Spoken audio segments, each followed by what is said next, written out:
So the homeowner calls me to redesign her fireplace. There was few things involved at that time. She asked for the fireplace design to be in her budget. She did not want to change the unit of the fireplace, and she wanted to have a TV on top of the actual fireplace. I walk into the house and I look at the old fireplace. The old fireplace was one of those fireplaces that you see in a lot of older houses. And instead of dividing the walls in two sections, fireplace, shelf, I decided to make the whole thing to be my focal point. For finishing this wall, we installed the tile horizontally, and it goes across the wall as well as all the way to the ceiling. I needed storage for DVD players and all the DVDs.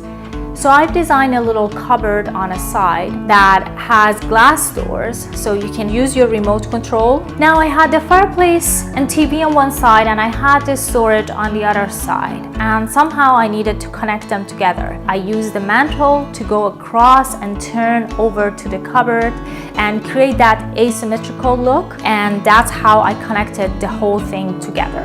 On the side of the fireplace, I did another thing that was a little bit different than the other fireplaces that I've designed. I've decided to create shelving inside the fireplace, so when people looking at the fireplace from the side, the client can still show the decoration that she likes. I put an LED light on top that shines through. I used glass shelf, so as you can see, the light shines all the way down. I think it's important when you creating something.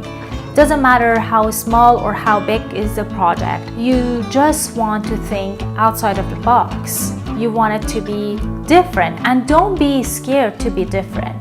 Don't be scared to be unique. As a designer, it's very important to think further and think outside of the box, and don't limit yourself. Thank you so much for watching my videos. I see you next time.